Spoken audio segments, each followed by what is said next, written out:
If we're live now. Usually it's pretty clear. Okay, I can tell you which way. good evening, everyone. So I'll call the Governance and Priorities Committee meeting to order at 5 p.m. We've got February 5th. We've got the agenda in front of us. Are there any additions?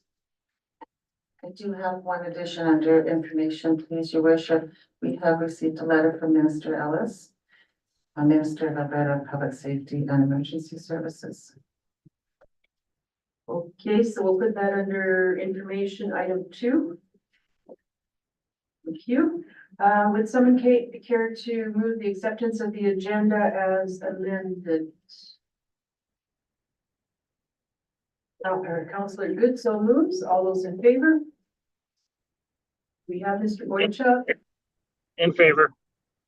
Two. Okay, now we have the minutes of the December 4th Governance and Priorities meeting. Anybody notice any edits to those minutes? If not, would someone care to move the acceptance? Councillor Ford so moves. All those in favor? In favor. Carried. Comments from the public? No presentations. Okay, review of bylaws and policies.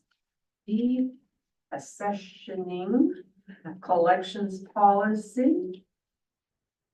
Mrs. Bell. Museum.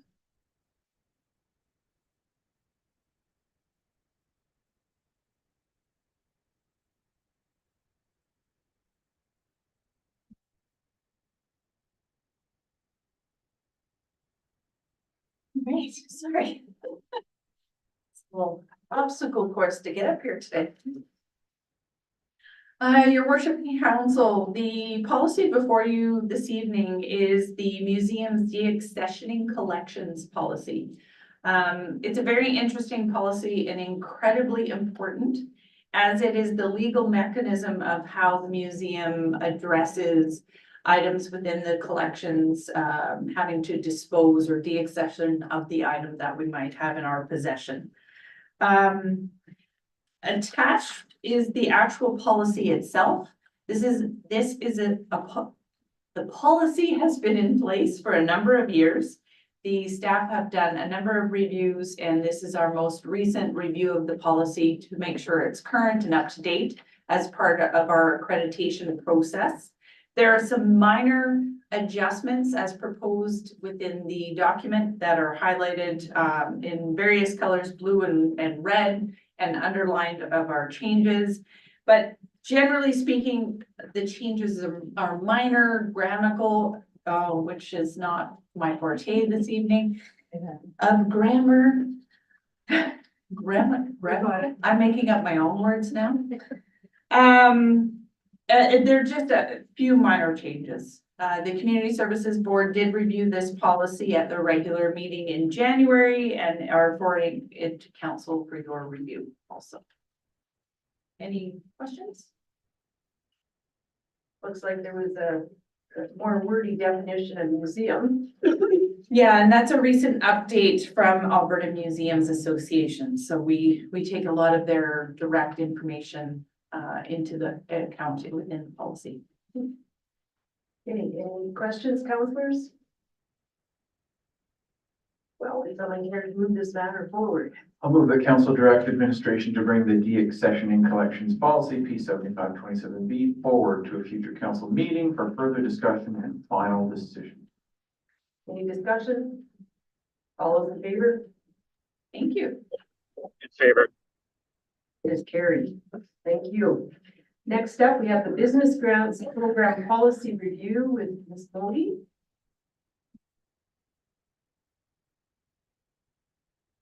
Good evening, everyone. So yes, I've brought forward an updated draft version of our business grants program. We have successfully dispersed or are working on dispersing the money from 2023 that was granted through the decisions of the Economic Development Committee. And through that process, we've identified some changes to the business grant policy that we'd like to propose. So those are before council in track changes. So you can clearly see all the changes. And we're proposing to bring this forward to the next council meeting for approval, if that is acceptable to council, with the intent of then opening up the application period for the first intake for 2024 towards the end of this month. So we are trying to do this update fairly quickly so that we can get going earlier this year and make sure that people who are working on doing projects in the early spring and early summer will be able to access the grant. So some of the key changes that we wanted to highlight. Specifically, one of the big ones for me as I'm looking at grant reports is clarification that the business revitalization grant only applies to the exterior of buildings. There's definitely not every single applicant has been completely aware of that. We've also fixed a gap in the amount that we're willing to give to the business revitalization grant. The wording that was in the policy just kind of left a hole with the way we were referring to project costs versus grant amounts. So we've clarified that language. We have also updated the quote requirements. We did hear from the Economic Development Committee that they strongly would like to make this as simple a process as possible for the business community. So fewer quotes required. So we have created a threshold. So if your cost an individual line item is less than $5,000, it would be one quote that's required, and only costs that are greater than or equal to $5,000 would require two. So we're still requiring a quote, but it's just kind of lowering the bar a little bit for those smaller line items. And then we also have changed to third-party quotes related to when someone is providing their own labor or materials. And finally, one thing or two changes to the tourism grant and when that program is available. Based on some of the information or the applications that we did receive an application for an event through the Tourism Enhancement Grant, which based on the policy that was, or the language that was in the policy last year,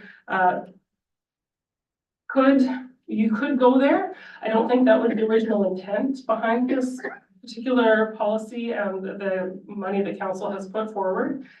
So clarifying specifically that events do not qualify under the Tourism Enhancement Grant. And then on the flip side, clarifying that we can and will fund or up to the EDC making that decision, but that it's possible to apply for signs that would go through the All Signs Up program, which is an AT program that provides for tourism and community related signage on the highways, which was an interesting take on that grant policy that we didn't think of when we were doing it, but once we received the application, we see that there is value to the community as a whole if our business community is identifying themselves on the highway and encouraging people to get off the highway and into our commercial spaces. So those are the key changes. And we're hoping that council either gives us some direction or lets us know to bring it forward to council for approval. Hopefully on February 12th. Councilors, any questions? I did have one someplace here. Well, I found it kind of interesting that on eligibility criteria number 36, 1, 2, 3, it must be feasible. So I'm thinking, okay, it just seemed a little different. And the other, oh, I know, the other one was GST. So I'm looking at provision of grant funding number 19. The amount of funds reimbursed shall be based on the project's actual hard costs, not including GST, unless the applicant business is a GST non-registered. So what does that mean? I'll take a crack at it, but if I don't do it justice, then I'll defer perhaps to CEO Miller because this idea came direct from her. My understanding is that for the most part, when you have a small business who's making under $30,000, GST is something that they still have to pay, and that's a cost to them doing business. So it's a cost, especially for those smaller businesses who are trying to do something small in our community that can provide some tourism value that we would be willing to assist in covering. But when they are a registrant for GST through the federal government, us reimbursing the GST would potentially be kind of like double dipping. And if there's anything to, yeah, okay, there you go. Okay, I kind of get it now. Any other questions though? Counselor Good and then Counselor Ward? One question I had, and it may just be that I couldn't figure out the connections, was the part about we removed the first come, first served part, which was in where is it here? It's was number 10. Thank you. Remove the applications we reviewed a first come, first served basis. Is that because there's an application date and all of them would be at that time and then reviewed at that time? That's right. It just didn't quite match our process, and it's also a bit of a duplicate in competing with, I think, policy 11, where we're talking about how we're awarding grant funds based on their evaluation. Right. Yeah, So as long as you're, I get to understand this, that let's say the date is June 1st, just for example. As long as the applications are in by that date, they will all be reviewed against the matrix and awarded based on the matrix. So first come, first served is irrelevant. Is that what you're sort of saying? Okay. Yeah. Okay. and based on the matrix will help guide the evaluation, and then ultimately it's up to the Economic Development Committee to determine who's the money will end up going to. Okay, does it have? Thanks. Councilor Good, there's a duplication in the policy. So it got removed out of item 10. But in item 15, it says where there are two projects that have similar priority, the grant funds shall be awarded on first come, first served basis. So it still exists. It's just removing some duplication in policies.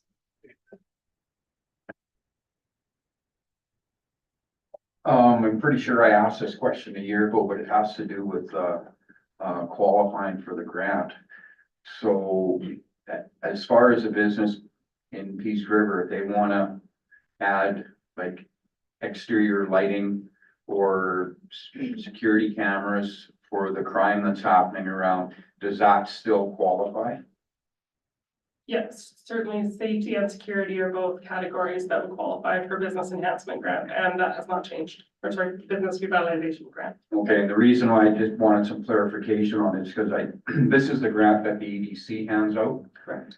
And I did talk to an EDC board member and they thought that that was not, that did not qualify. So I just wanted, is there some verbiage that we can put in there to make it more what qualifies and what doesn't? We can consider that, and we'll also follow up with the EDC members, but safety and security, aesthetics are all things that qualify under that grant. And I don't think, based on the applications that we reviewed so far, we've had an application that submitted for costs related to that, but definitely we'll clarify and make that extra clear. Thank you. Any other questions? Someone care to move us along with the motions? Deputy Mayor, please. I move that administration bring the business grants policy program P64-104A forward to a future council meeting for further discussion and final decision. Thank you. Any further questions, discussion? All those in favor of the motion? In favor. It is carried. Thank you, Ms. Modi. Since we don't have any unfinished business, new business, land use bylaw refresh with Ms. Modi. Yes, thank you.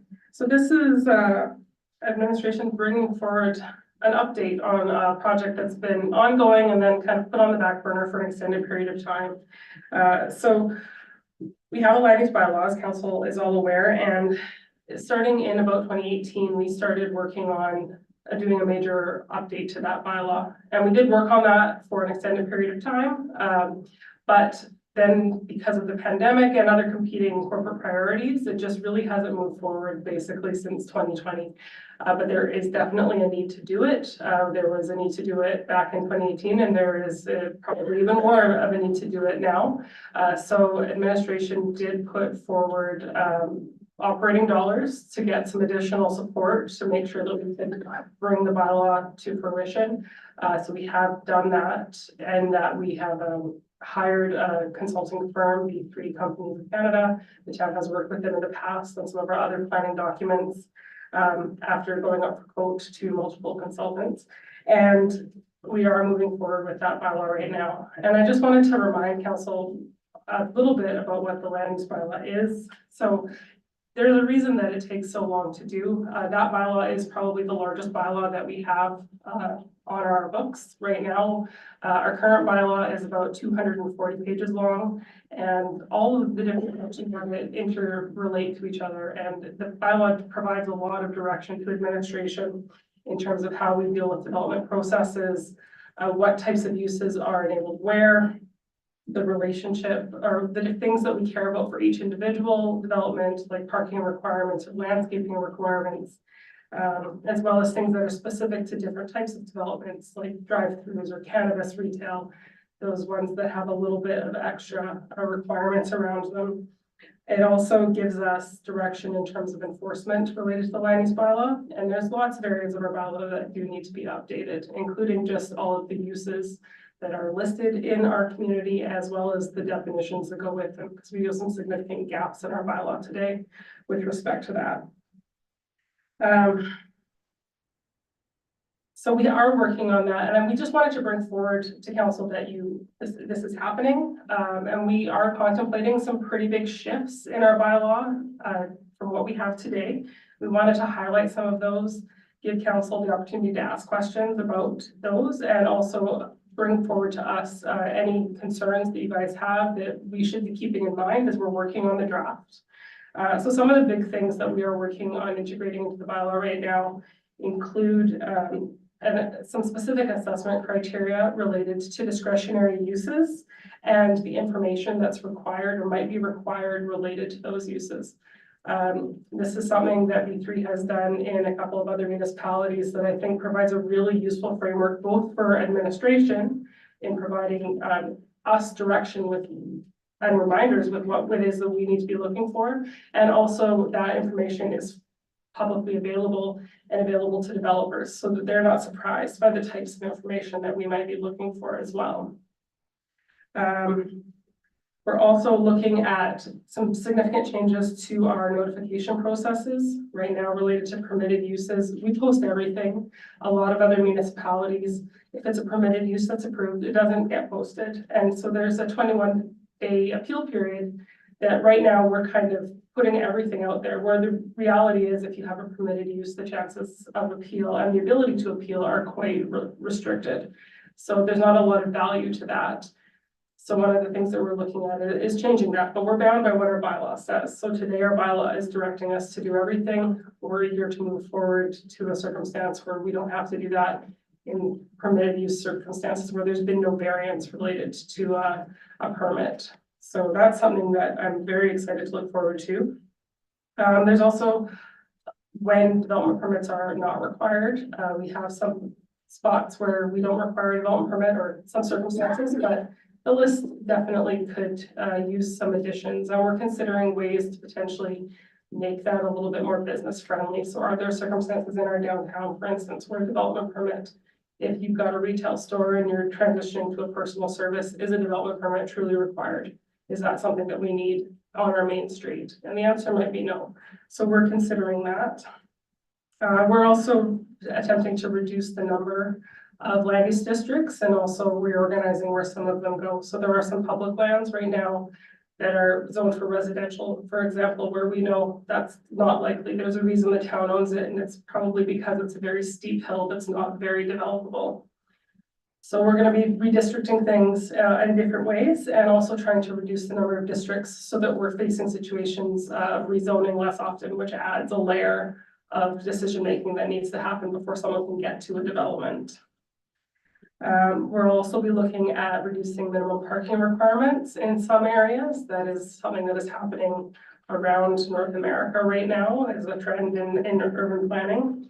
And there's been a recognition that parking requirements can create onerous development requirements that can potentially actually end up reducing our building stock. So not only does it create more of an asphalted streetscape, but we're also reducing the property values that we have because we're reducing the number of buildings and functional spaces in our communities.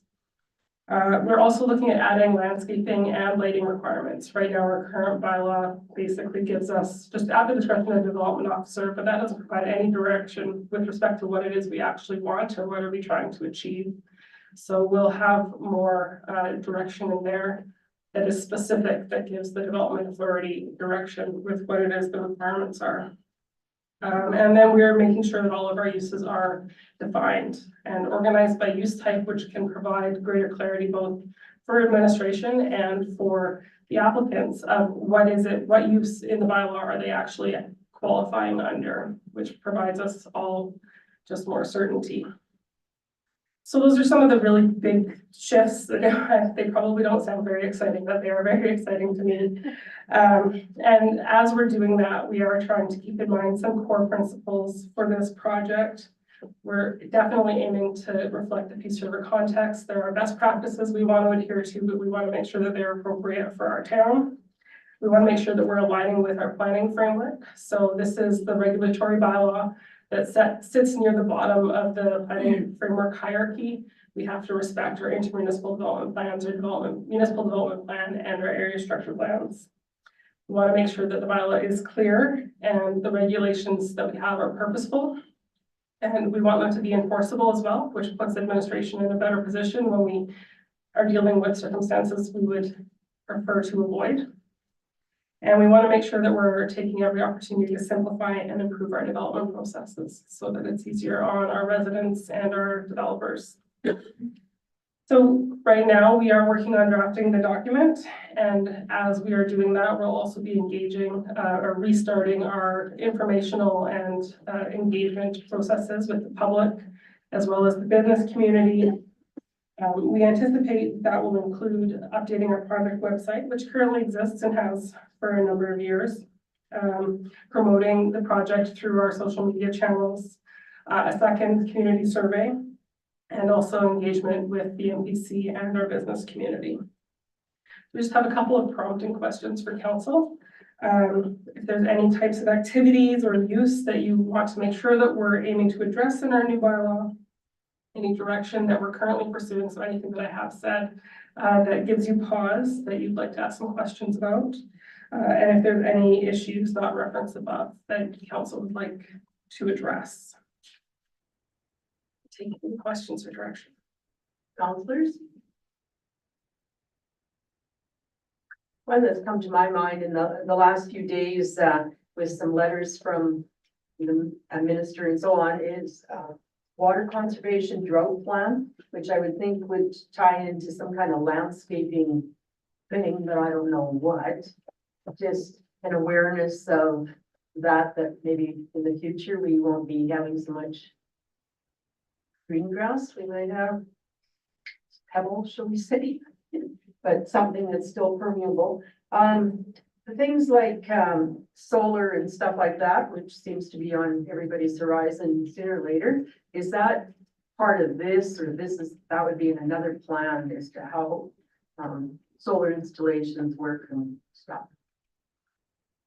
Definitely alternative energy systems, whether they're wind or solar, would, if and where you can develop them in town, that would be addressed through the land use bylaw. Our current bylaw does provide for solar panels. You do have to get a development permit. When and under what circumstances you would or would not have to get a development permit is something that we'll be addressing and might be tweaking a little bit for small scale residential. I think that the general practice in many communities is to not require a permit for those that are, say, acting both as a panel and as siding or right on the roof. But if you have a separate structure, then typically you're still required to have a permit, and definitely commercial operations would require a permit.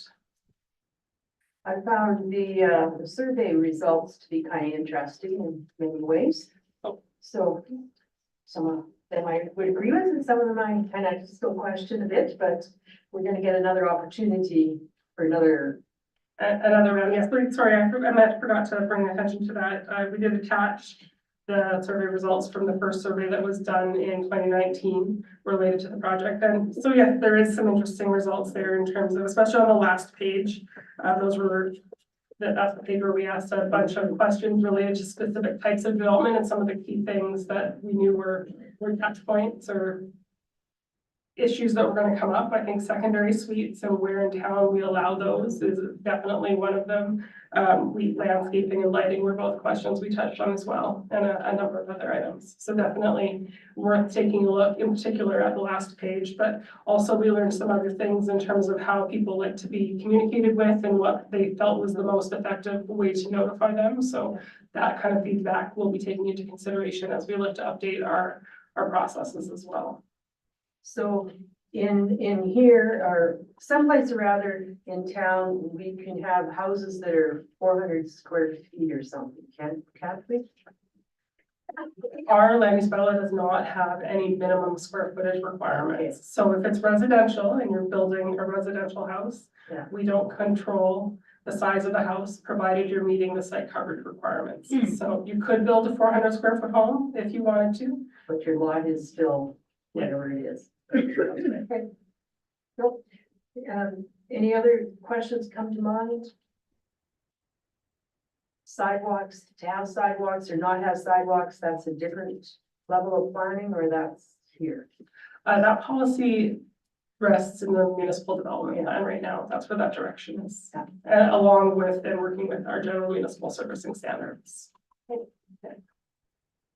Any other questions at the moment? How about with respect to the communication aspects? They're suggesting emailed letters, mailed letters, but not so much newspaper anymore, I guess, right? Yeah. Okay, so it doesn't look like we've got questions at the moment. Thank you for all of this, and I realize it's going to be a big, big job. Probably many people and time. So in terms of time frame for this, I saw some mention of that. What's the time frame for next steps or? I'm not sure I committed to that in writing, but I will say we are trying to be fairly aggressive. I think it will really come down to the timing of public engagement. Certainly with our consultant, we are trying to move forward to have a full draft within the next few months. And then we do want to make sure that we do enough engagement to make sure that we end up with a bylaw that the community wants to live with for an extended period of time. So that will be the critical path for timing. So after the public engagement, it'll come back to us for first reading of, and then there's some time elements there. Yes, so we will be aiming to do engagement and informational communication with the community before the draft is finalized. And then once we've got a draft, we will bring it forward to council for first reading. I think we'll probably bring information back to council before that, so you guys are aware of what will be coming forward. But once we've done first reading, then we'll have to go through the formal public hearing process. So there'll be a second legal round of engagement with the community as well before we bring it forward for public hearing and second and third reading. Okay, lots to look forward to. Any last minute questions? Topics you want to have addressed somehow? Okay, maybe somebody will move us forward with a motion on this matter. Okay, so Councillor Ford moves that council accept the briefing note regarding the land use bylaw refresh update for information. Sure. That's what he moved. All those in favor of that motion? In favor. Good, it is carried. So thank you for that. And now on to the active transportation plan update, Ms. Modi. Thank you. Yeah, so this is the final briefing note for me this evening. We have been working, as you know, on our active transportation plan. In the fall, we had our second round of public engagement where we brought forward a draft network to the community. We had both an open house as well as a second community survey. And the full survey report is attached for council's information, or attached and linked because the full comments are quite long. But a couple of key highlights. So the second survey, we did get 445 total respondents. So that's both complete and partial responses. which is up from the initial survey, which was 307. So we definitely have some members of the community who are very engaged in this. And it was not a simple survey to do. It took a lot of effort if you went all the way through. So that, I think, level of commitment to public feedback shows that there are some people who really did want to give us their opinions and perspectives on active transportation and what the plan is attempting to do. Overall, the respondents were very supportive of the goals of our plan. So 80% of respondents indicated that they either support or strongly support the goals of the plan. The primary issues that really generated that support, the primary reasons people were supporting the plan, is wanting to improve both safety and connectivity of our community through our PAP network, essentially. And the primary concerns, we did have a strong, small minority who were dissenting in terms of the efforts around this plan. And that was really, their main concerns were around cost and our ability to maintain the network. And fair enough, administration is absolutely working on our maintenance. And we are also, this is intended to be a long-term plan. So this is not something that will be built out in the next 2 years or 5 years. This is something that hopefully we're working towards over the next decades. So it's not something that will come to the public budget conversation all in one go. And we are also hoping that by having the plan, we will also be more effective in accessing dollars from other levels of government and taking those opportunities when they present themselves to help make the community a better place to live. Some of the other things that were interesting, lighting improvements came across loud and clear. I don't think that anybody at the beginning of the project really had that on their radar, but it is absolutely on our top of our radar now in terms of one of the major deficiencies with our current network. There are a lot of places along our trail network, along the Dyke network, that are quite dark. And I think the community has spoken quite loudly that they'd like us to start working on addressing that. But then on the flip side, also the support for all of the identified projects was quite high. So we didn't really have any project with less than 60-some% support, and some of them were up there in the 70s and the 80s. So when it comes to public consensus, those are pretty good numbers.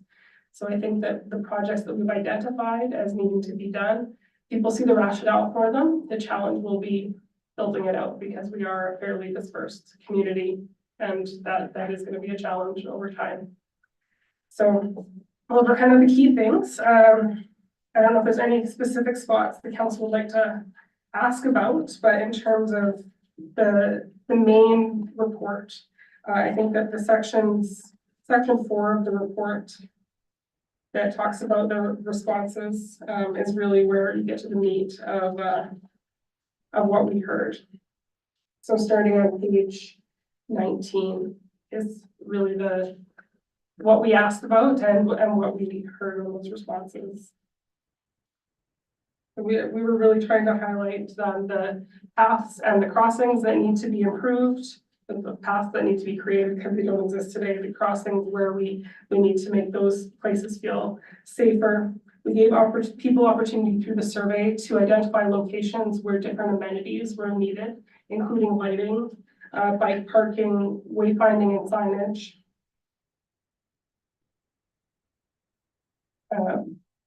An active transportation hub, so places where there aren't that many things around in terms of businesses or other amenities, where we might need to identify or provide opportunities for shade or for bathroom, etc., along our network. And were there any things that we needed to, or any spots that we missed when we were doing it? So identifying crossings or paths that weren't included in the plan. That was all something that people could do on the map, which is why I say it was quite an onerous survey to complete, but we got lots of good information from that. And then I guess the final thing I'll highlight simply is that aside from the townwide improvements, which are all those things that would make the network that we have, as well as the new network, a nicer place to be, the top priority for the community as a whole seems to be the hospital, getting from the West Hill to the hospital and providing a safe path along that way was the community's top priority when they were forced to rank the different project areas, so. Which makes a lot of sense, I think. The interesting part there was there was more support from east side residents for something going on the west side, which I think tells you that people have a really community-wide view of what was going on here, as opposed to like, well, as long as it's in my neighborhood, that's something that's common. No, I think that that's interesting. Even Shasbury Estates, those improvements, which are very specific to that neighborhood, you know, they still had over 65% support, which I think does show you that the community is thinking about the community as a whole. So just the definition, when you say an active transportation hub, what makes an active transportation hub?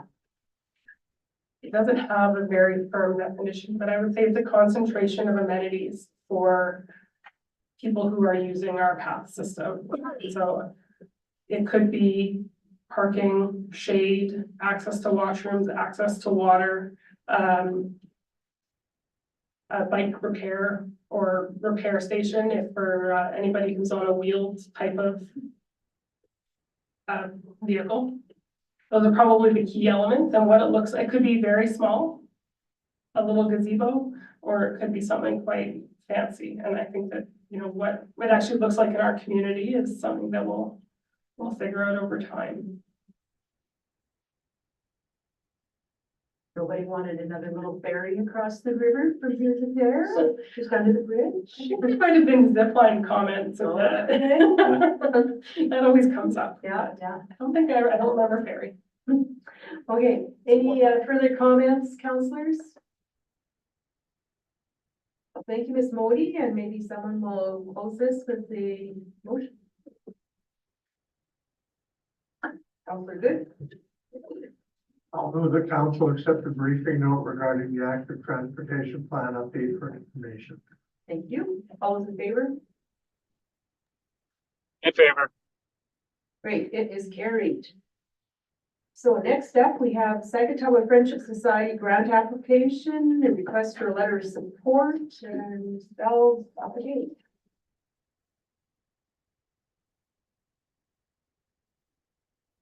Hopefully with the ability to speak more clearly this time around. Your worship in council, the administration has been looking into the Rural Development Network Reaching Home grant that is open currently. And in a conversation with the director of Sagatawa Friendship Society, we explored options and explored what they were looking into doing. They are also applying for this grant. So we had an extensive conversation about their application and what they're hoping to achieve through this grant and other grants. They are making other applications. The grant funding is $4 million available for the rural communities within Alberta. So excluding the 7 cities, it's nice to be able to say excluding 7 cities every once in a while. This is one of those opportunities. Sagatawa's application is rather robust. They are looking at what I would term sort of the spectrum of services for homeless individuals, unhoused, or individuals at risk of homelessness. Looking at funding for their MAP program. They're looking at some transitional housing. They're looking at an independent housing system also. So they've got quite a gamut of services that they're looking into. Not all in this one grant go, but it's in a greater plan that they're looking at. To strengthen their application, we are recommending putting forward a letter of support. It's not a requirement of the grant application, but if anyone's filled in grant applications knows anytime that we can offer up some significant support and put our muster behind that application, I think it can really make a difference when the individuals who are doing the evaluation sees a letter from a municipality strongly supporting such a good cause and a well thought out. It sounds like they have a very well thought out process that they're developing. Okay, so any questions, councillors? Someone care to move along on this one? Sure, I'll move that council ask administration to provide a letter to Saginaw Friendship Society in support of their application for the Rural Development Network Reaching Home Grant. Thank you. Any further discussion? Okay, all those in favor of the motion? Excellent, thank you. Mr. Boychuk's in favor?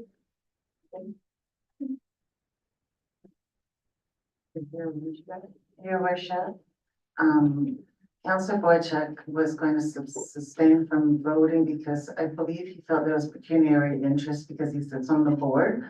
I was just explaining that that was not the case. There's no financial gain to him. And that's why there's a delay. Okay, so Mr. Boychuk, are you voting? Yes, I'm in favor then. Okay, thank you. It is carried. Thank you, Ms. Bell. Next up, we have Ms. Mugford, who's going to tell us about North Peace Housing Foundation's 2024 requisition.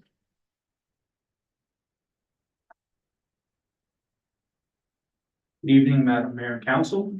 Have before you just a quick briefing note, received a letter from North Peace Housing Foundation regarding the 2024 requisition.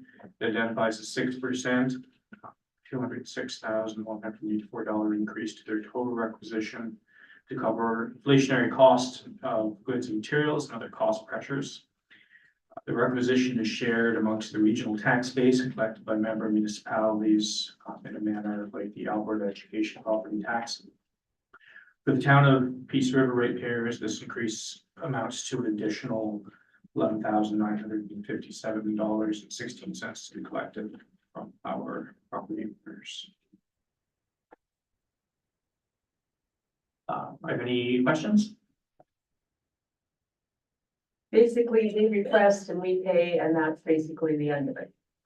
Is it not? We collect and So then we collect, then we pay, yeah. They ask, we collect, then we pay. Okay, any discussion? Someone care to move this for information perhaps? Who hasn't made a motion in a while? Mr. Carr? Would you make a motion to have council accept the briefing note regarding the North Peace Housing Foundation's 2024 requisition for information? yes, I would. Lovely. All those in favor of that motion? In favor. Thank you, Ms. Mumford. Okay, now we get into some mighty reports here. The fourth quarter reports, community services is up first. No? Did I miss something? Oh, I'm jumping too far. Okay, this one is a little lengthy. 2024-28 to 29 RCMP multi-year financial plan, and Ms. Miller is going to brief us. Thank you, Your Worship and Council. So as you mentioned before you is the multi-year financial plan that has been provided to us, Staff Sergeant Brown, for your consideration. I wanted to put it on the agenda so you could have a good read through prior to next council's meeting, where at that time we'll be bringing a request for decision forward. And in that request, administration will highlight any areas of concern that we happen to know within the report. And RCMP are looking for your acceptance of this by motion down the road. And so that's all. So we've got reading to do or rereading to do. In this, are there 4 admin staff that we have a share of, or do we know? We directly employ 3, and then we would pay a portion of the public servants there. Okay, thank you. At this point in time, councillors, do you have any questions or points you want to bring forth? They're basically suggesting maintenance of the same number of officers as this year, I think, right? Correct. And then they just talk about all of the new training, the new equipment that will need to be implemented. I thought it was very interesting, an article on the implementation of electric vehicles and having to install EV chargers and beginning that program. So, you know, every article pretty much, or paragraph, has a price tag to it. And so, yeah, just kind of, And some of those, because we're in the situation we are with RCMP, we can't really refuse, it's gonna come at us, right? So we own, or no, we own the building, they own the building, Feds own the building. they own the building as near as I understand, and then we pay rent towards it, yes. I only saw, when I have done a review through this, of course, I never thought to take my highlighter first round. I did see, I think for maintenance wise, they were looking at a repaving of the parking lot area. But otherwise, I think they stated the building was in fair condition. I tried to inquire what fair means. So I will have, any questions maybe that I have identified, I'll try to have answers before next council meeting as well. And bottom line right now is $2.1 million, give or take. Okay, any further comments, questions at this point in time, councilors? Shorter than I expected then. Would someone be prepared to put forth a motion on this matter? Well, thank you. I move that council direct administration to bring the 2024 to 2029 RCMP multi-year financial plan forward to a future council meeting for further discussion. Thank you. Any further discussion? All those in favor of the motion? In favor. It is carried. Thank you. Okay, now we get to reports. So CAO fourth quarter report with Mrs. Miller. Thank you, Rachel. If I can just take a moment, just back to the RCMP also, I failed to mention that they are also looking, or will be looking for council's input on the top 3 priorities. So if the council could give that some thought as well. Great. Just find my report here.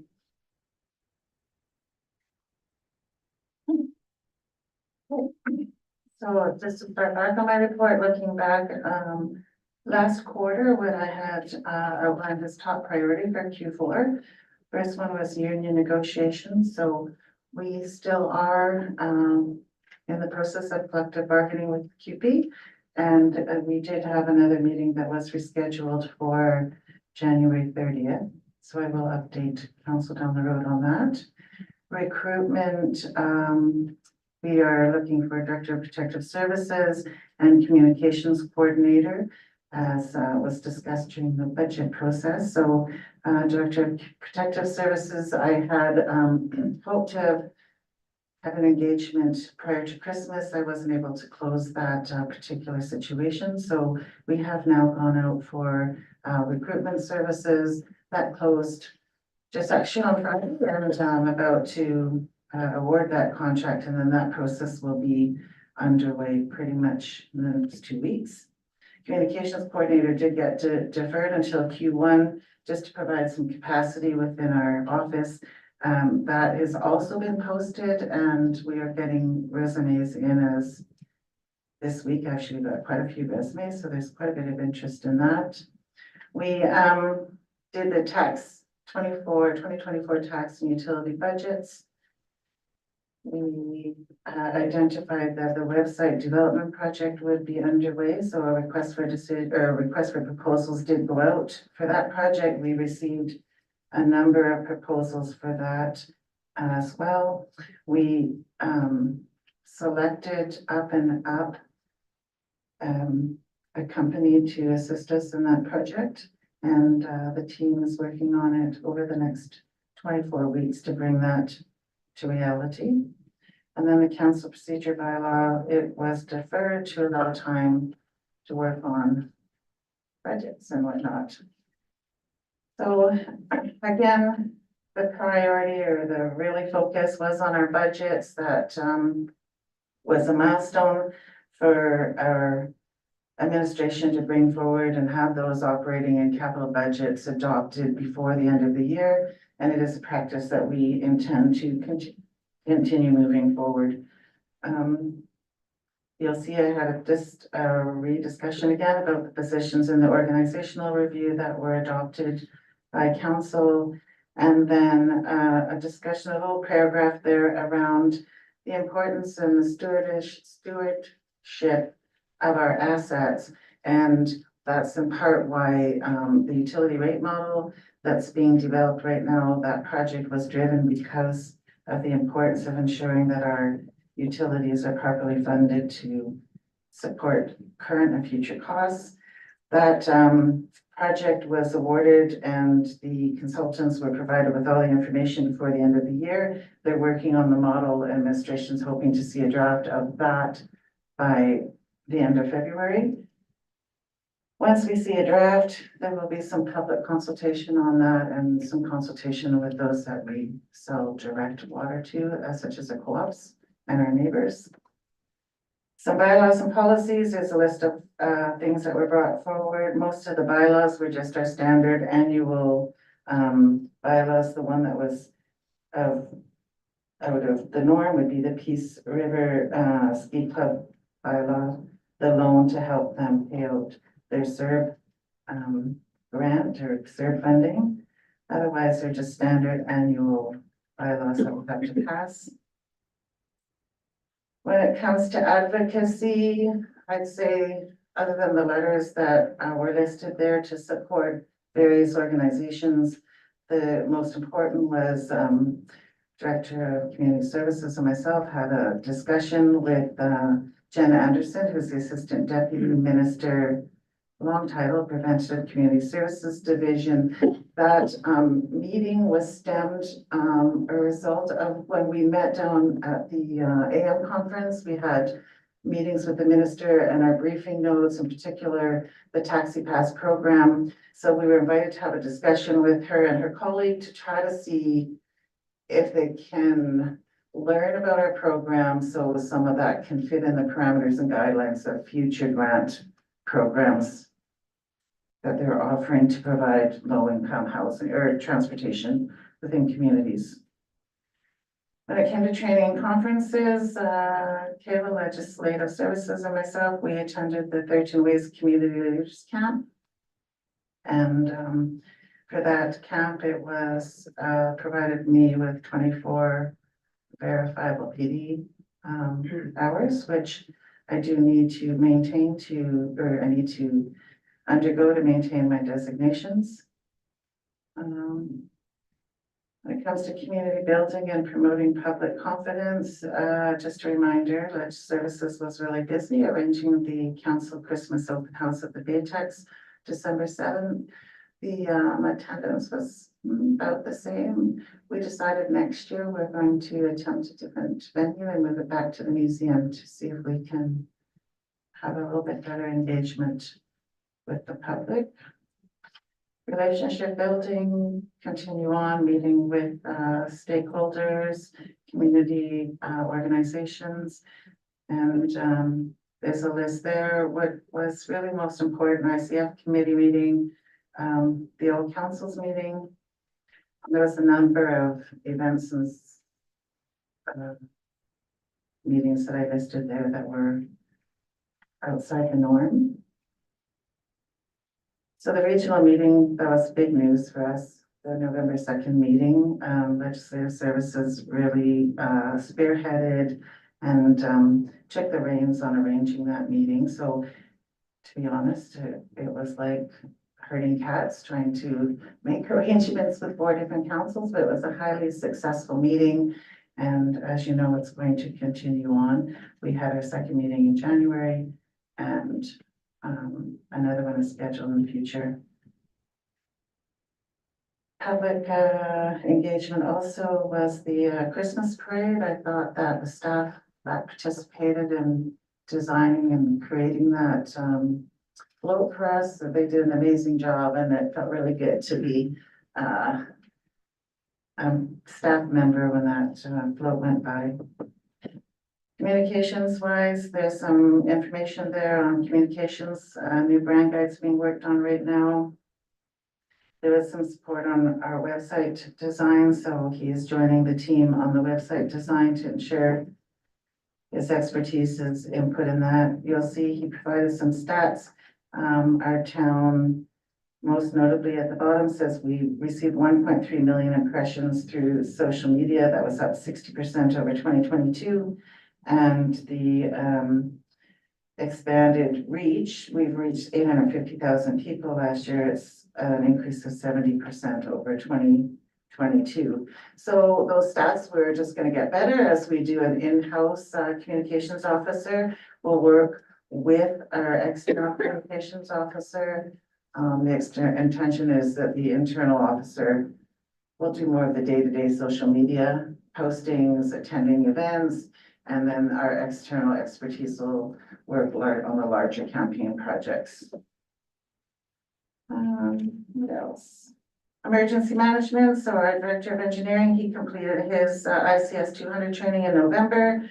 We are hosting ICS 200 training locally here next month, or this month, I guess, in February. We have opened it up to our neighboring partners for attendance, and then we will be training, offering an ICS 300 training session as well. We want to make sure these sessions, staff are trained up where they can prior to spring breakup. Following the wildfires, we have internally as a management group, or not a management group, a review team. We have resumed our monthly meetings to review and update the municipal emergency plan.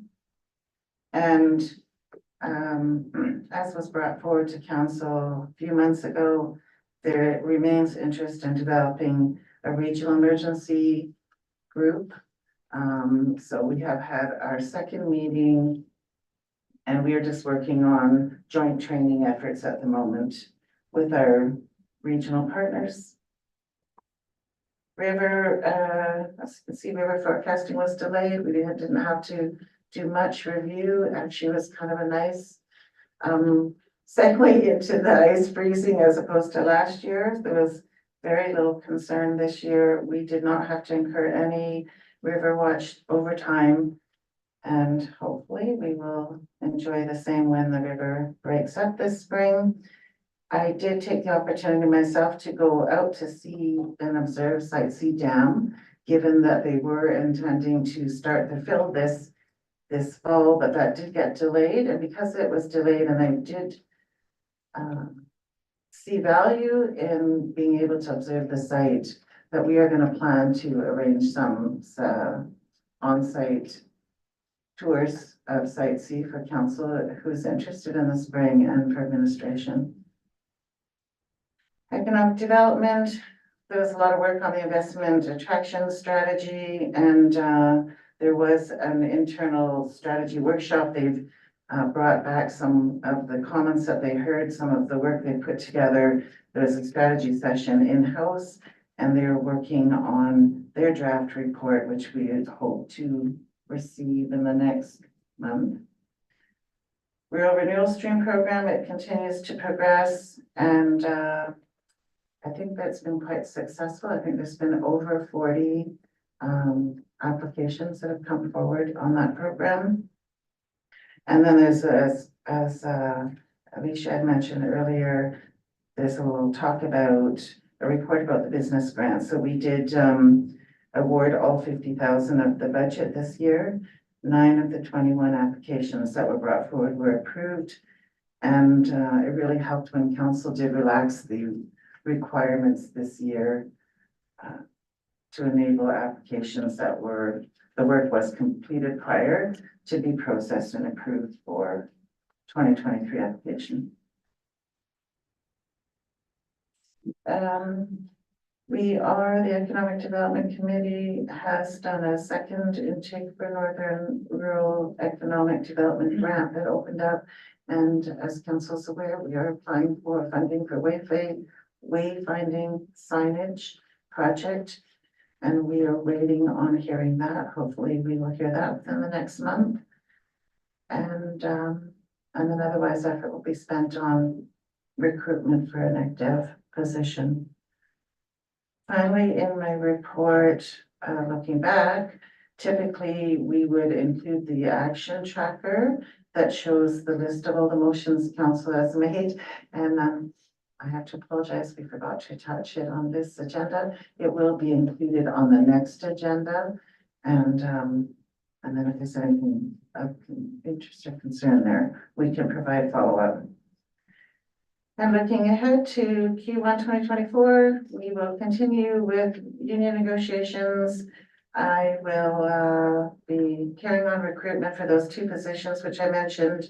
We will be heavily involved in the website development project.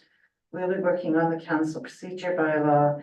And then it's our intention to put together a community update, kind of a 2023 in reflections.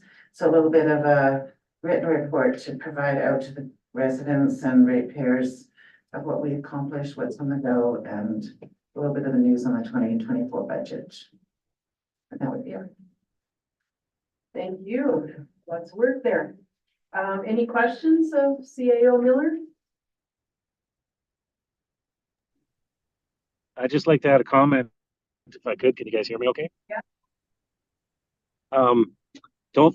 Did I miss the fact that all that tremendous work that both yourself and Kayla did getting those letters of support for our prisoner release?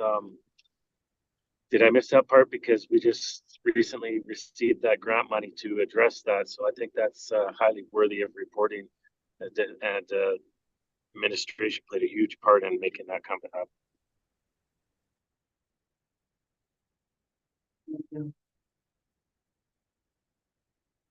Okay, so lots of staff to be hired. Hopefully the applications will just flow in.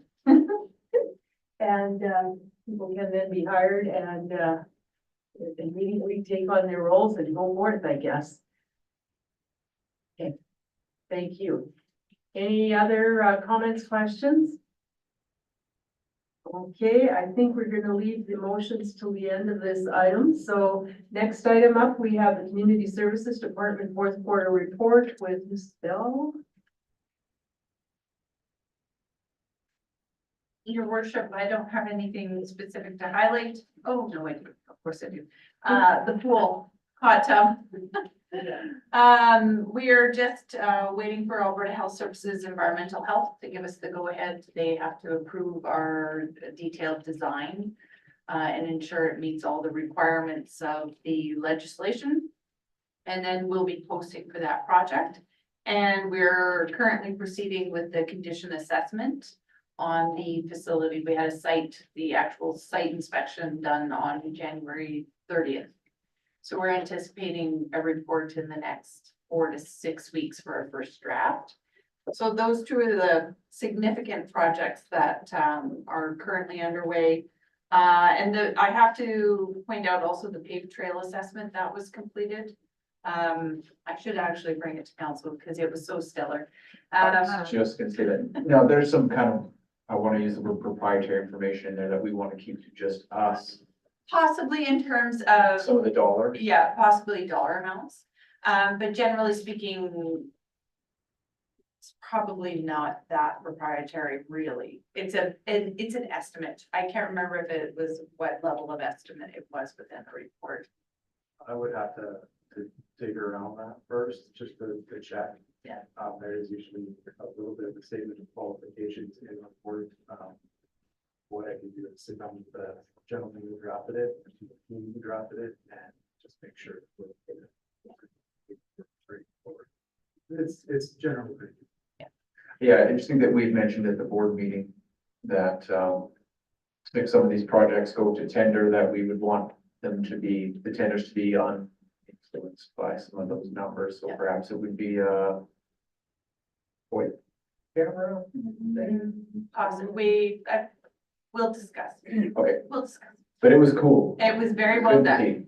And the gist of the details in a very summarized way is, it gave us a very detailed assessment of the existing paved trail on the east side dike and broke out the work to be done to renovate, to repair, to replace, to overlay, whatever the case may be, because each section required a different level of attention. Gave us some cost estimates over a 5-year span. So we're looking at 1.4 ballpark for over 5 years. Significant dollars. It's in your capital budget though, in our 5-year capital, already built in. And therefore, it will be. If you approve it, it will be. Mr. Fisher, did you have something to add to that discussion? Yeah, I was just gonna add, with regards to Councillor Sanborn's comment about if we go to tender, our budgets are all public, so they know how much money we've got going into the game.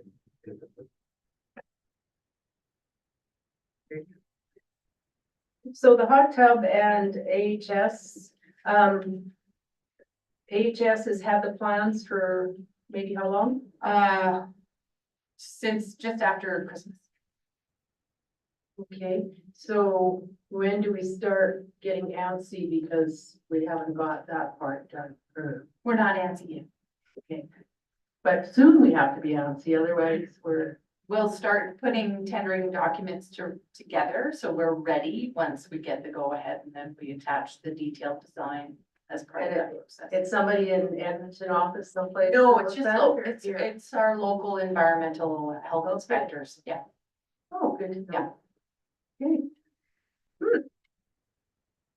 I looked at the pool stats and it's great to see public swims and, school rentals in particular seem to, I might have the wrong years. Public swims, I guess, this year. And school rentals down a bit, but still a significant number of students that, get swimming lessons and so on at the pool, which is great, my opinion. Any comments, councillors? I do have a comment. I ran into a former mayor the other day who was visiting a family member in Victoria, and he was at the pool there using their facility for his regular exercise regime, and he said it's horrible there. It's not clean, it's not well kept. He's like, I don't want to leave. I love it here. I love using the pool here. The pool is so great. And I just thought that's interesting that someone would go somewhere else to a place where we think, oh, everything must be wonderful over there. And it's like, no, we've got good facilities here. So it's nice to hear from somebody that's kind of out seeing where the things are and realizing that, you know, sometimes you don't realize even if the hot tub or the slide aren't quite to, you know, where we would like them, that the facilities run well, it's tidy, it's welcoming, and people are happy to go even without those amenities, considering, I mean, it's a lane swimmer, but you know, It's good to hear. yes. And I'm also looking at the charts and Baytech's, hours of usage seems to be up as well in 2023 and, museum visits as well. So really across the board, people are making good use of the facilities. Good. Okay, any further comments on that one? Thank you very much. Next up, corporate services, Ms. Blackbird. Thank you, Madam Mayor. I'll just quickly go through, my various departments. For fire, a couple of highlights. Fire Prevention Week was October 8th to 14th. Lots of activities within the schools, and the fire hall had its annual open house and pancake breakfast, which was a great success. Fire department also supported Light Up the Park and Santa Claus Parade. Just a comment on call volume, so it's increased 29% over the prior 2 years. There's 414 calls in 2023. And a lot of that increase was driven by wildfire response and alarm calls. Within Bylaw Community Police, continued work in the quarter addressing bylaw complaints, increased visibility in the downtown core, and our bylaw officer resigned his position in December. For Q1, the fire departments will be supporting, well, they did support the river freeze-up process. And working on executing our capital plan for the fire department. So that includes refurbishment of an existing town pickup truck to convert it into a command truck, and upgrades to the fire department's self-contained breathing apparatus, bottle fill station. So as I mentioned, the bylaw officer resigned in December, and so the and the Director of Protective Services position is currently open, so we'll be holding off on recruiting CPO and bylaw positions for the time being. Any bylaw issues that arise will be addressed by either myself or the chief. Moving on to systems administration, a lot of work was completed over the past quarter. Just a couple of highlights. So a holistic review of backup structure was completed. So basically backed up all of our infrastructure through Azure, so it's cloud backup. Over the course of 2023, so for the whole year, we had 480 employees tickets to address. Average response time was 30 minutes. We ordered new firewalls, so that was approved and that will be implemented in Q1. We're also in the process in Q1 of moving our phone system to the cloud as well and rolling out multi-factor authentication on all of our Microsoft 365 accounts.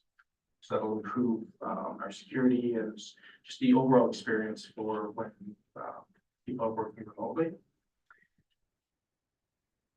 Moving on to employee services, as mentioned, union negotiations are ongoing. Our pension year-end testing was completed and balanced, and our safety software, so that's Salus Pro, we've continued the rollout of that. We had 6 training sessions for desktop and mobile users. Continued that rollout. For Q1 2024, we're looking to finalize the return to work directive and of course support filling all of the vacancies across the organization and complete the year-end pension and T4 processing. Within finance and records management, so we completed our annual health and safety audits. 2 of the 3 auditors, it was an internal audit, 2 of the 3 auditors were from the finance department, so they were quite active in supporting that. The finance department had piloted a 4-day work week. So within that program, the staff worked slightly longer hours, and to ensure that we had continuity of service, they engaged in some cross training. Also, the COPTER program was submitted to council, and the applicants for that were reviewed and approved, and notification were sent to the applicants. For Q1 2024, most of finance's focus is on completion of the year-end audit. That's always a huge task. This year, it's even more complicated because there's new standards coming in regarding asset retirement obligations. So that's been consuming both the finance manager and Director Fisher's time in valuing what the town's liability is relating to those assets. We've also been supporting the completion of the utility rates model. So that's been an ongoing process. We're looking at having drafts of that within the next week. We'll have a draft for our review internally, and we're looking to bring that to council in the coming months. Also, there's it's the beginning of the year, so there's rules and it's notification regarding potential tax liens, preparing for the tax auction, other recoveries, etc. That commence January. As for financial, so we have attached to this report a Q4 variance report. Again, I want to highlight that it is unaudited. So at this point in the process, we've done our preliminary entries. We've started our accounts payable cutoff, etc. But it's still quite early in the days. These figures are subject to change until the council signs off on the audited financial statements. It should be on before May 1st.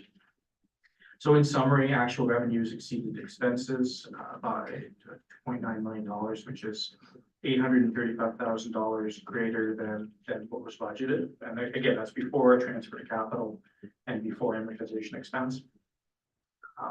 So overall revenues and expenses both trended quite close to budget. Revenues were 1% over, while expenses were 3% under budget. So that's within the tax supported. And I won't speak to all of the details of the report. Within our water wastewater, just to highlight there. So again, utility revenue ended up $150,000 under budget. while expenses were 1.3 million below budget. So under on both, but significantly under on our expense side. On the revenue side, again, it's fairly close to budget. A few factors that could be impacting the variance is just the relative newness of our model. So we implemented a new utility model in 2022. And so some customers have been responding to that by changing meter size, et cetera. On the expense side, continuing to lag budget for the duration of the year. So we saw that coming earlier in the year. Again, primarily attributable to lower contracted services, lower repair and maintenance materials. Again, it can be in part attributed to just the absence of the director for a good chunk of the year, driving some of those initiatives forward. That concludes my comments. Any questions?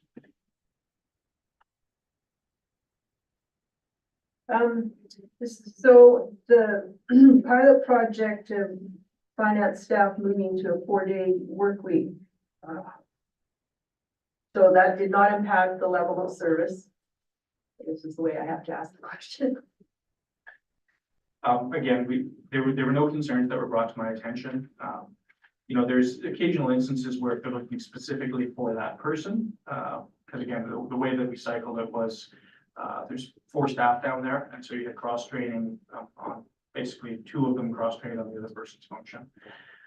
And so again, there was nothing significant that was brought to my attention.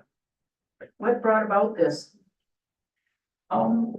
It's an idea that it's been quite successful in other organizations.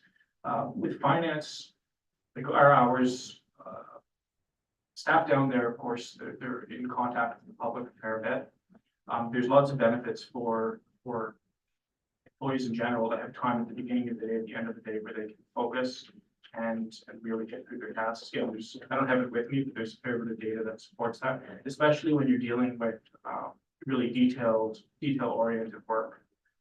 You know, if you're continuously getting interrupted with phone calls, emails, people coming in your office, et cetera, it can make it just more efficient to get through that type of work. So the feedback I've gotten from staff down there is, you know, they get more done in that first hour of the day than you know, just because they're coming in earlier and working a bit later on those days. So they work the same number of hours, but Correct. over 4, well, in 4 days rather than 5, I guess. Correct. Yeah. Do the same people take the same days off all the time, or? Yeah, it's scheduled, so, again, I don't know the exact titles, but basically our accounts payable and our finance manager, they're cross-trained on their functions, and then our utility clerk, our customer service and taxation clerk, they've cross-trained on functions. Okay, I have a question on the variance report, under revenues, it's the first page, revenues, taxation, and the last line, grants in lieu. The actual was $309 some thousand, and the budgeted was $179. What was the kind of the reason for the more grants in lieu, I guess? Timing or something? I'll have to undertake to get your response on that. Okay. Right. Yeah, sure. It just looked up like a lot, especially since I've been complaining that our grants in lieu could cut here and there. I do believe that the expense where we write off the half is showing further down in the expense line, where previously it was netted, I believe. Now it's showing as an expense in a different area, but I believe that's what we will confirm. So if they paid 100%, we would have gotten 309,000. Yeah, but they don't pay. Yeah, I know. Yeah, But and so I think previously, we would just budget the net Yeah. rather than showing, yeah. Okay, no, that's good to know because my arguments are still the same. Yeah, I'm on the right wavelength there. Counselors, questions?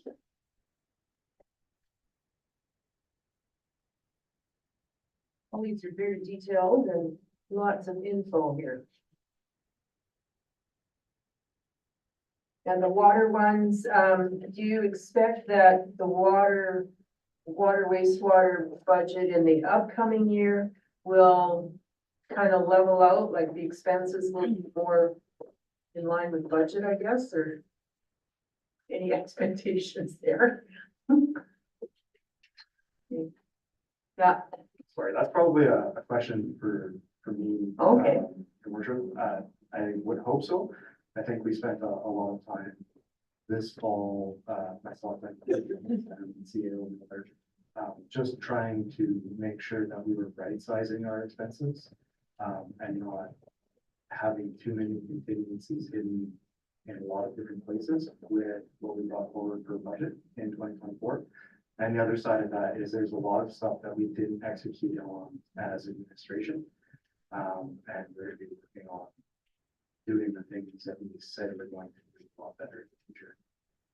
thank you. I noticed that a lot of the supplies and materials lines in the water and wastewater were, the actual was quite a bit less than the budget, I guess. So that's part of what you're right sizing. No, those were failures to execute. Your Oh. worship. So Oh, we're gee. working on it. So we'll expect more supplies being ordered in 2024, et cetera, et cetera. Okay, any further questions? Okay, well, thank you very much for that, Mr. Mugford. Lots of work there too. Now on to Mr. Fisher with engineering and infrastructure. Thank you, your worship. My report is quite a bit shorter than everyone else's. Lots of my stuff kind of gets dabbled in the other pieces. But I think the big one that you guys might be interested in is just a little update on the capital projects that were on the goal at year end. So the neighborhood infrastructure renewal project for 2023. That was 95th Avenue, I believe. They were working, that we basically got done most of the utility replacement in the road. There's two hydrants, I think, that have to be replaced and some stormwater infrastructure that has to be installed, in spring. And then after that's done, we'll be, going in and doing the paving. So for 2023, we kind of wrapped up. One thing started to freeze up in early November, I believe, late October. So that will continue next year. I expect work will start in probably June. Practically, once the frost is out of the ground. They might start some of the work a little bit earlier, but we'll have notifications going to residents before we do that, so that we can organize where garbages go and make sure everyone's aware of where to park when you start. We had the town hall accessibility project. Most of the work was completed on the one that was budgeted for 2023 by the end of the year, with some contingencies that were kind of wrapped up in the last month. So that's for the front entrance. It's changes to the handrail, the door, it's got an automatic closure. So that is kind of wrapped up. That was funded by a federal grant, I believe. We had to stop our 2023 overlay program due to temperatures outside. It got too cold to do the digging and paving.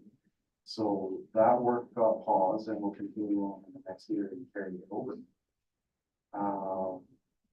So in, again, probably that May to June range timeframe, we should see the contractors start mobilizing in Lower West East on 91st Street, I believe it is, to get in there and do some reconstruction from Park to 107th, I believe it is. We'll hopefully wrap all of that up with the 2024 stuff. We also did some of the brickwork on Main Street, replacing the brown brick with a colored concrete. That was completed. We did a walkthrough in December. So now the project's in sort of the 1-year warranty phase. And we took some lessons learned that I'm looking forward to that in future years to wrap up that program. That's kind of the big stuff for GIS in 2024 and particularly in Q4 2023 and before 2023. We widespread adopted a computerized maintenance system for our public works team. So a system of requesting work, creating work orders, tracking hours, and that rolled out to our public works team, sort of starting in October, and we've had pretty widespread adoption of that. All of our staff are using tablets, they're logging their work. It's really good. It's going to be amazing to have this big record. So when I get questions about what kind of hydrants, what hydrants we checked, I'll be able to go and tell exactly which hydrants and have an electronic log, be able to map all of stuff. Our admin staff in the engineering department at Public Works and a couple of our admin staff in front are also trained to enter in service requests. So if we get a call from the public, it needs to be directed to Public Works and it's not an emergency, they can go right in, enter a service request, and our Public Works team can look at those service requests, decide whether or not to wait until it's got booked up with a project or refer to future things, or if they can create a work order and action it right away, they can create a work order from that service request, sign staff, sign resources, and track it. It's really awesome. In 2024, we're going to roll it out to our facilities department and our water departments as well, hopefully. And I'm really excited about that as well. Again, creating that big basis of tracking. So if someone goes to, I want to report a concern, streets and whatever, and they say, well, there's a 6-inch drop in the sidewalk. How does that get back into that system? Right now, our webpage doesn't have it, but there is, I believe, a module in CityWorks that we can open it up to the public and post it on our new page. We're just not there yet. We got to get our inside stuff, big stuff over Yeah. there first, but that is future plan. Thanks. So that's really exciting. So that was a Q4 activity there. We also have a consultant working on our infrastructure drones. So in the background, we have hard booklets of all of our infrastructure, every pipe, every valve that we know about, the road right of ways, and there's some physical references so that we can go and check, or if we get a call, we can go, oh, well, we've got a 300 millimeter diameter sewer on the street, and you know what's there before we go out. It's been a while since the books were updated, so we're in the process of updating those, adding new headers, and capturing a bunch of the capital stuff that hasn't been incorporated into those drawings. So I've got a draft to review right now. We'll be rolling them out with the Public Works team.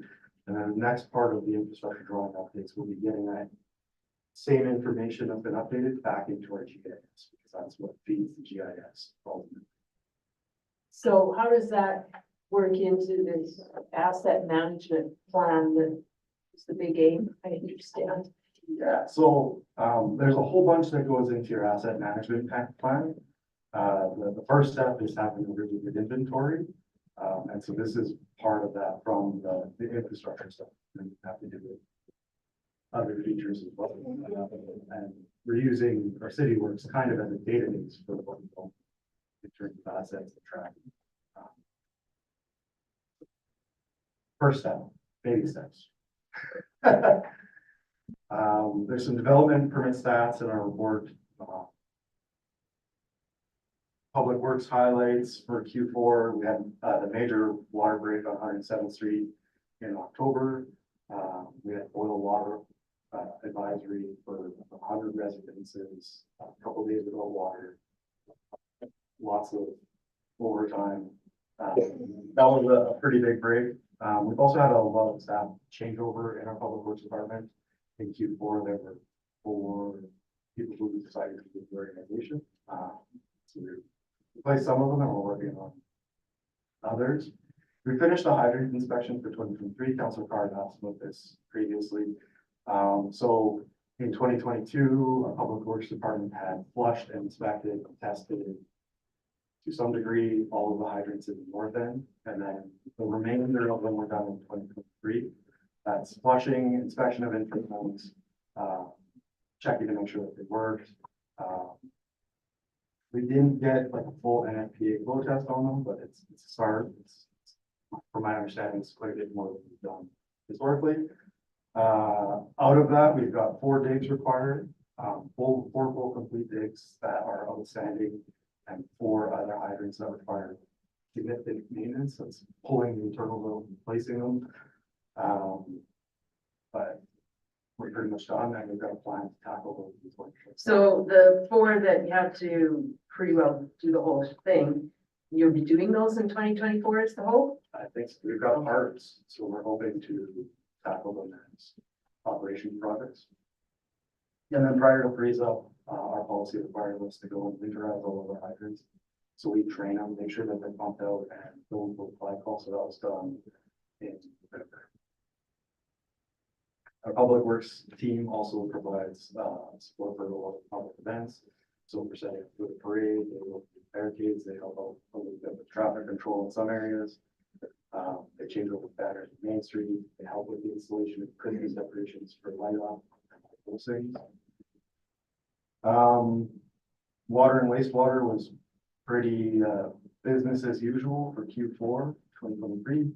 2020 regulatory reporting. And pretty much the same for waste management. Any questions?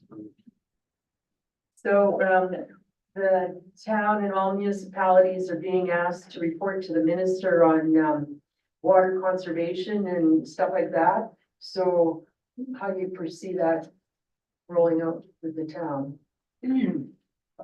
I was hoping to tackle that too, Okay. honestly. But what I think we will probably do is we'll have some internal discussions about some things and come forward with some discussion pieces for council in terms of maybe some policy amendments and amendments to the bylaw. And just making sure that we're talking about it and working on it is number one. And I literally got registered for some sort of water portal for sharing allotments between different users in the basement today. So those talks are happening. Yeah, like one of the things, CAO Miller and I attended a session last week or so, and they were asking us to basically check your water license to see what it says, because I guess we just assume a lot of things sometimes about that. Yeah. Okay. Councilors, do you have any questions? Councilor Good. I'm assuming it's in your department, it's the spring cleanup and the fall cleanup, am I correct on that? I'm not sure if it's because of the unseasonably warm weather, but there were conversations around our office. Because I think people feel spring is here. I've lived in this town long enough to know February is just God's way of screwing around with you. So in the spring cleanup, are we gonna have the put and take? Because that was really popular in the fall cleanup, and I'm not sure that it adds a lot of work to have a put and take. It is just an extra day or, an extra day at the front end kind of thing to let people drive around and get stuff. So what are your thoughts on that? I hadn't actually given it any thought, to be perfectly honest, but I think it's something that we can take and talk about. If there's a cost, we can bring it over. Yeah, because the feedback I got, and I don't know about others here, that people really enjoyed the put and take in it. A lot of things that were good, but not useful to one person or another, especially, during challenging financial times when I know that we had grandkids that have outgrown a lot of toys, so we had a lot of them out in the yard. And a lot of them went for people who are looking for toys for their kids. They don't have to go and spend a whole bucket load of money on it. I just think it's something that can be an opportunity for a lot of people and help lower the amount of waste and also, just want to put it in your mind for now, because May is not really that far away, and that's where it was last year, and I'm sure it'll be well received this year if it's done. Councilor Ford? Yeah, just a comment on that, Councillor, but did we not do some of that at our last cleanup where when people put their belongings on their front lawn that they didn't want, the residents could drive up and down the street and, oh, there's a toy that I, But there was a day before or a period Yeah. of time prior to it that was done. That's what I'm saying. I think it would be a suggestion to do it in the spring. Yeah. Sorry, I didn't mean to. no, not at all. Okay, sounds good. It's nice to see in the building permit, part of things that the residential looks like it's up and maybe that's mostly Métis Housing's new building, or does it count yet? It counts. Yeah, no, that's great to see. Okay, anything further? Okay, thank you very much, Mr. Fisher. Now we're on to the Community Services Board minutes, Councillor Scamahorn, November 22nd minutes. Sorry. It's always hard because we've had a meeting between here and there, but, yeah, that, the big one at that one was our resignation off the board. And so coming to council later, will be an application that we can, approve for a replacement member there. So that'll kind of be the biggest thing coming out of that, other than a lot of the stats that you guys see anyways around the usage of facilities and stuff. Okay, thank you. Any questions on that? 7 minutes report.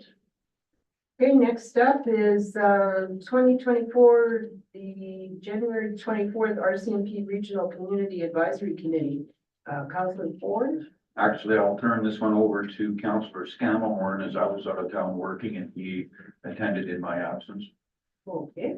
Okay, so the big one there was, the Crown Prosecutor Sherwin attended and was talking about the bail situation, because we've had kind of discussions around this, I guess, a catch and release sort of idea and what's possible to be done, you know, around there. He kind of cleared a few things up for everybody, including, you know, people's constitutional rights and of course, you know, adhering to those as well. And also just kind of clearing up the availability for people to attend court via Zoom might not be the right word, but long distance and how much more available that is now. So it shouldn't be a case of people like, oh, I have to stay in Pujur for court. It's like, yeah, we can make that work. And there are even a couple pathways with the bail situation that can happen. They can happen through his office. They can happen through the provincial people that do, you know, kind of bail like for a living, that kind of thing. So it just started to clear up a lot of things and sort of also let everybody know that there's not a lot of change to be found in terms of that process when it comes to bail. So there may be other ways of, you know, mitigating some of that catch and release idea, or, you know, the amount of repeat offense that we might find in the community, but bail is probably not going to be an avenue where that sees a whole lot of change. Nor would it be all that effective in the first place. It's kind of where it landed. They're very restricted in what they can and how they can operate, and the law is a fairly well-defined vehicle for them to operate in. So, but it was informative. Okay. Oh, and for Councillor Ford, while I'm thinking about it, there was they had asked about the SEPTED kind of progress report there that I deferred. So just be aware, it'll probably be on the next meeting for you to kick in on. Yeah, I did read that in the minutes. I will let the group know what's going on. Sure. Okay, any other questions of that report? Okay, next up, the January 29th Economic Development Committee special meeting minutes. Deputy Mayor Shannon. That meeting was in regards to our first inaugural award that we gave out, which would be the Community Economic Ambassador. So that, between that and the several people that we awarded the grants to, that was our highlights for both our special meeting and our regular meeting this month. Great. Any questions? That one? Okay, would someone move that council accept the reports 9.1 through 9.7 for information? Counselor Good, so moves. All those in favor? In favor. It is carried. Thank you. Okay, we have the information item number 1 are the council communication packages of January 19th, 20 and 26th, I guess. Any thing that someone wanted to bring forth there or say something about?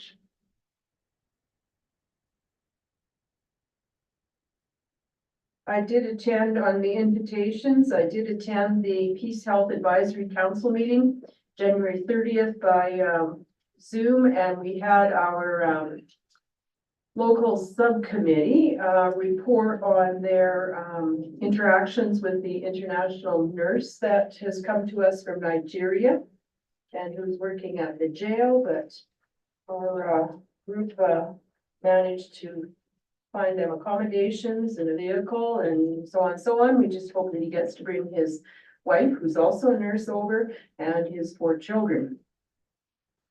Oh, he's also looking for a piano, preferably digital, if anyone knows a good one. Okay, Weighted keys, doesn't have weighted keys, take your time.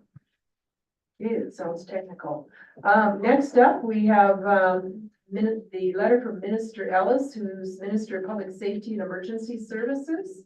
And this was in addition to the agenda. And basically, he's thanking us for our January 17th letter regarding, regarding our meeting at the AM conference and the information we provided for the MOST program in Peace River.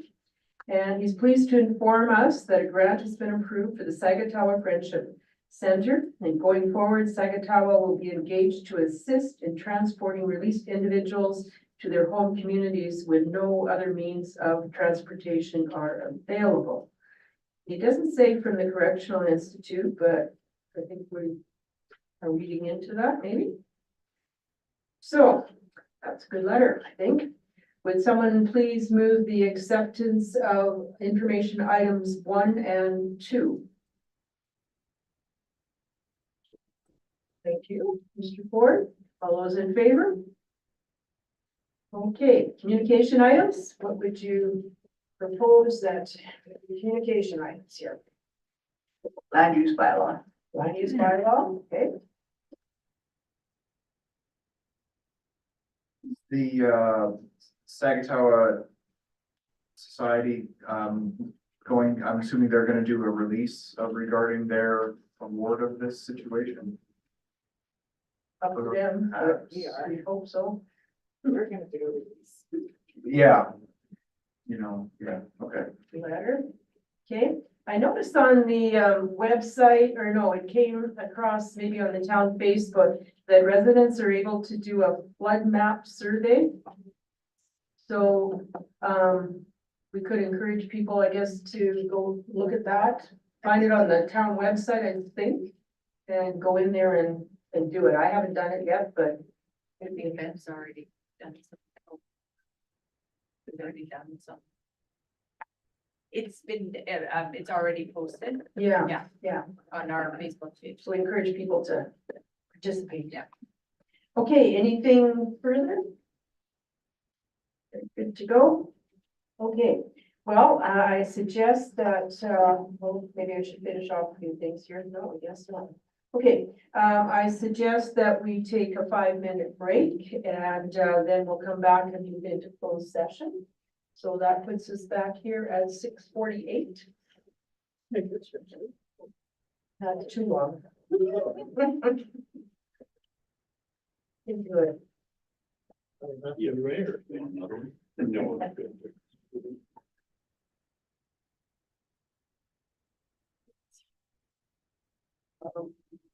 Last night.